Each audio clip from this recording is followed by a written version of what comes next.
জানি না কতটুকু সঠিক, তারপরও সবাইকে আগাম সতর্কতার জন্য ভিডিওটি পোস্ট করা।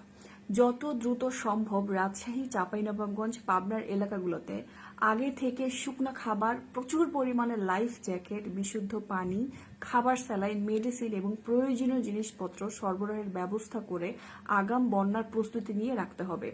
শুধু ত্রিপুরা নয়, ভারতের ওয়েস্ট বেঙ্গলেও কিন্তু ভয়াবহ বন্যা হচ্ছে। এখন সবথেকে বড় চিন্তার বিষয় হলো ফারাক্কাবাদ। গঙ্গা নদী অলরেডি বিপদসীমা থেকে 15 সেন্টিমিটার উপর দিয়ে যাচ্ছে। কাশী নদী কালকের মধ্যে বিপদসীমার 10 সেন্টিমিটার উপর দিয়ে যাবে। গঙ্গার বেগুসরাই অংশে 30 সেন্টিমিটার উপর দিয়ে যাচ্ছে আপাতত। আর বন্যা অলরেডি ফারাক্কাবাদ থেকে 58 কিলোমিটার দূরে ঝাড়খণ্ড পর্যন্ত এসে পড়েছে। এই 58 কিলোমিটার পার হয়ে আসার পর ফারাক্কাবাদের কি অবস্থা হবে জানি না।